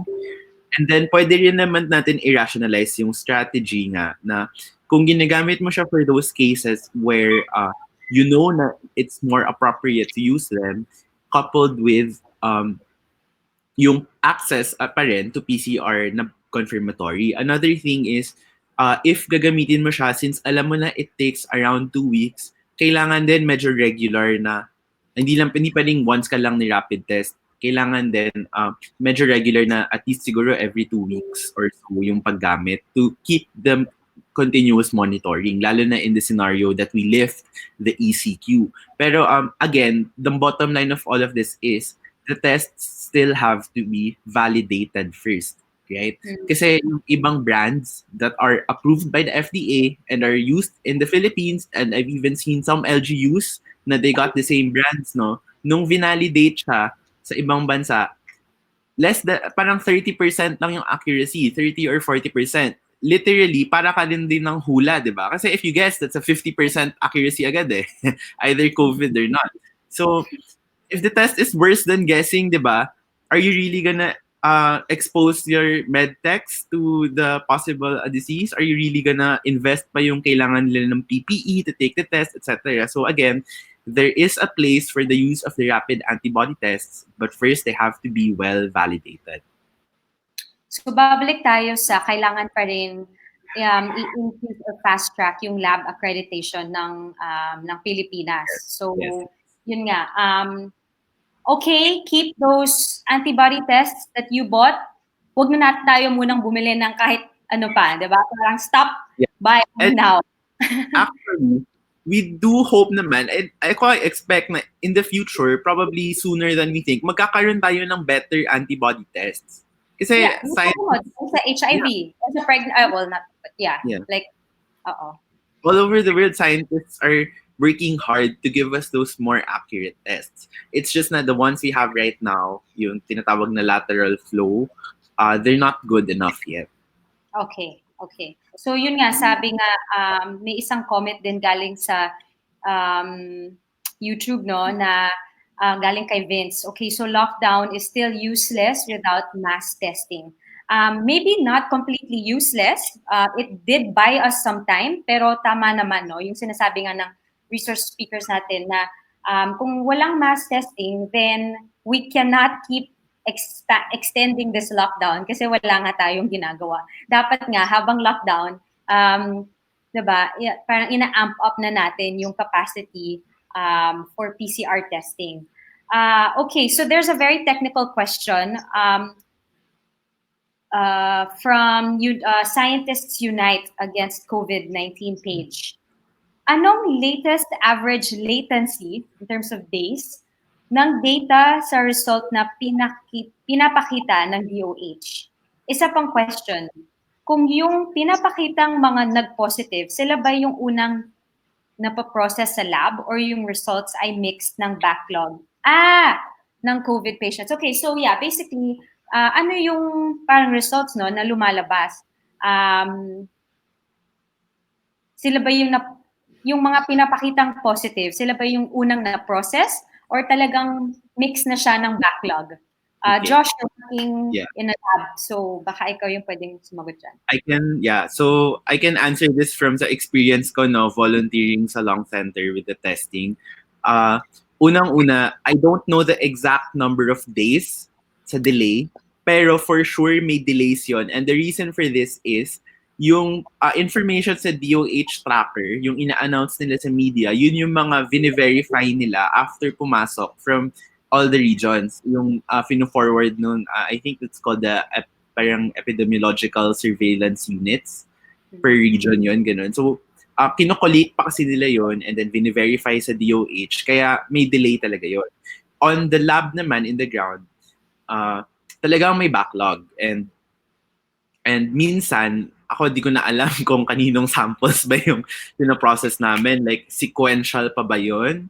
Na kung sino yung unang dumating, sila yung unang na-process. Or, minsan kasi di mo alam, meron bang samples na napapaskip ahead for certain reasons na alam naman natin, di ba? So, ideally, dapat sequential yung pag-process na yon. Pero, definitely right now, halo-halo na yun. Meron yung mga kaka-positive lang, meron yung mga nasa backlog. Depende rin yung kada lab. Okay. So yun. So hopefully that gets ironed out soon. So yeah, we're going to wrap up. Marami talaga nagtatanong kung saan pwedeng makuha yung kopya ng mga presentation. So we will upload this and please share the links kung saan man pinapanood nyo tong video na to, paki-share naman yung link na ito, no? Lalo na yung idefend.ph/YouTube. Okay? Now, meron ding mga suggestions na maganda yung suggestions, especially for persons with disability, especially for the hard to hear or deaf. You know, maybe we can do this again. There are also suggestions. What if let's have an iDefend and South Korea experts webinar? O, diba? Bongga. Pwede din. Why not?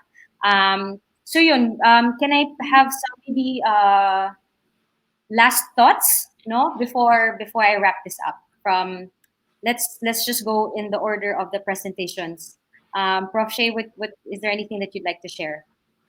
Yes, thank you very much to iDefend for giving us this opportunity to talk about COVID-19 and be able to clarify some issues.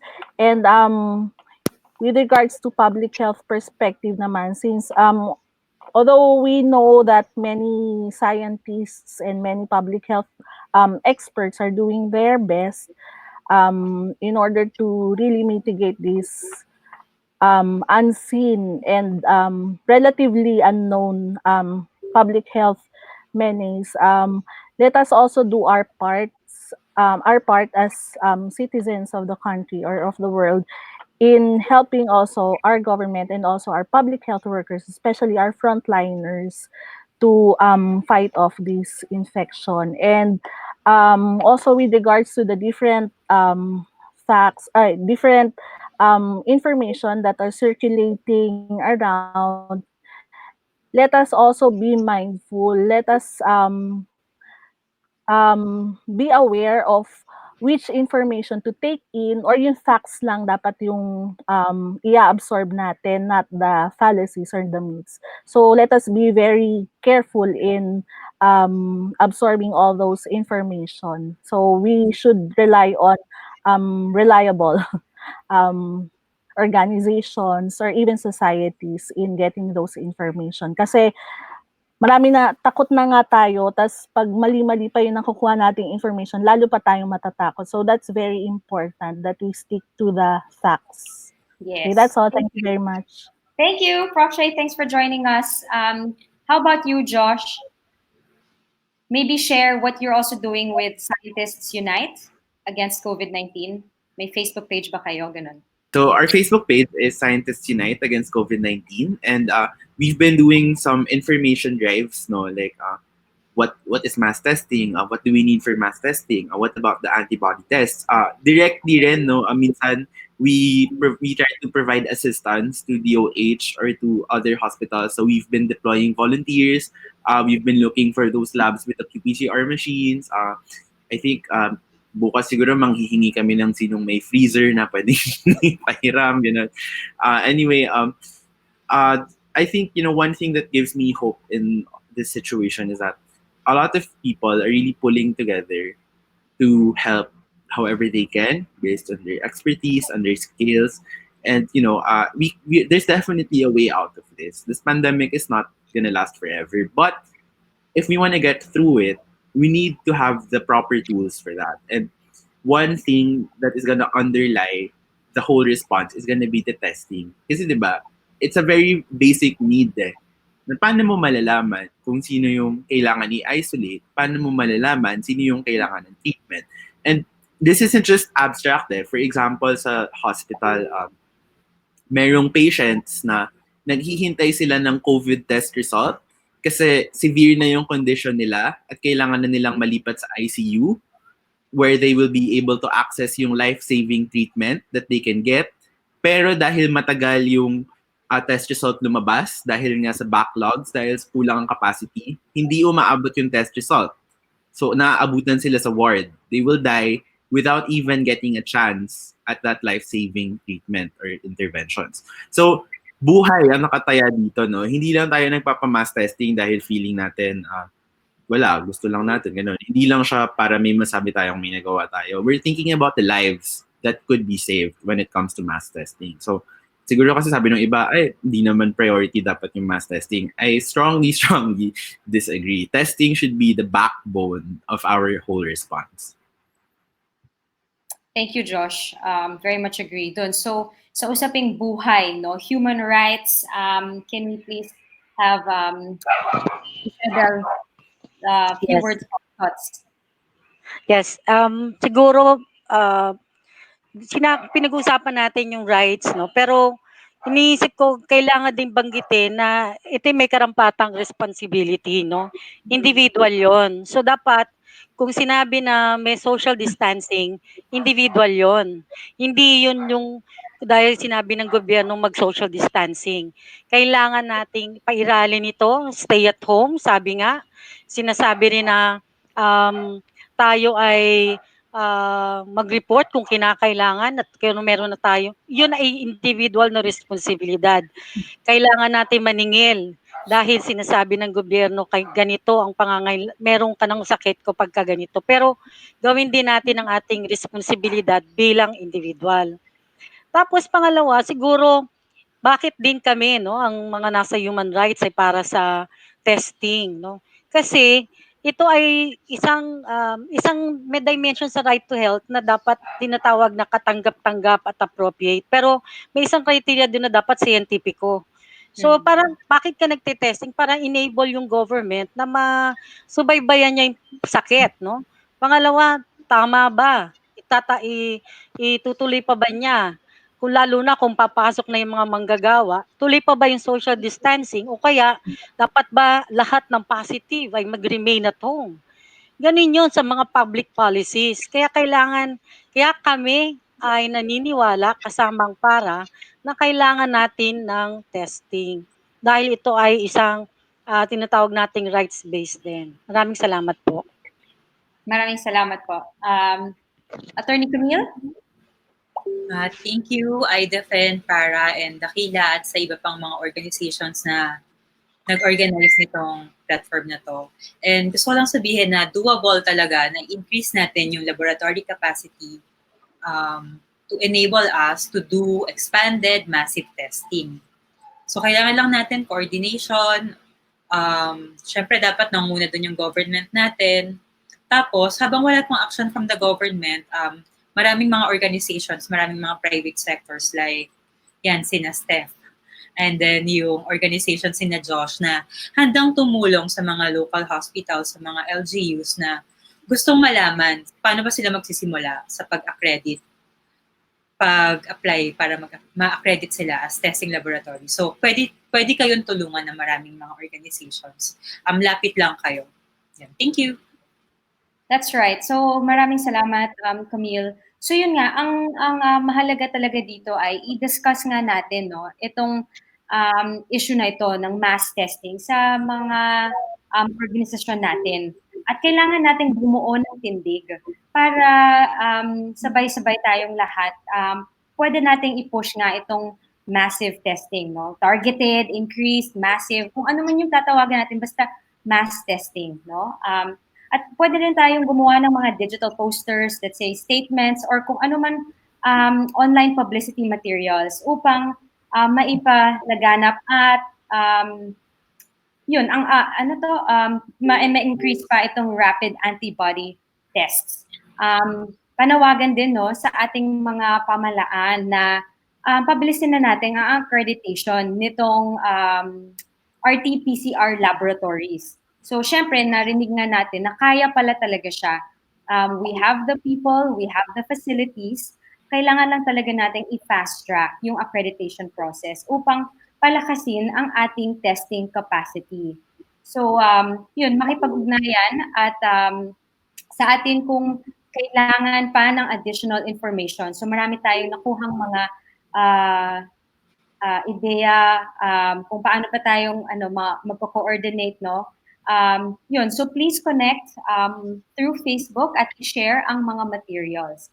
So maraming salamat muli sa para I defend itong Scientists Unite Against COVID-19, Mass Testing Now PH, and Dakila. Maraming salamat, and please share this information. Please share this link. Stay safe, stay healthy, and please spread correct information. Maraming salamat po. Ingat po kayo. Maraming salamat, Steph, at sa lahat ng ating mga magigiting at magagaling na mga microbiologists, mga scientists, at syempre yung ating human rights defender. At sa pagkakataon pong ito, napakarami nating natutunan. No? Kahit ako po ay isang nurse, palagi akong natututo pag naririnig ko nagsasalita itong mga scientists nito. Kaya talagang pinaninindigan namin na kailangan talaga natin ng isang maayos, masinop, at appropriate na mass testing bago tayo pumayag na tayo lumabas uli at pumasok sa ating mga trabaho. Kasi syempre, pangunahin yung ating karapatan sa kalusugan. So again, katulad ng binanggit ni Steph, we are really encouraging you to share the links kasi dapat po mas marami tayo nakakaintindi kung ano itong ating kalagayan ngayon. No? Ito ay para sa ating kalusugan, sa ating kapakanan, at sa ating buhay.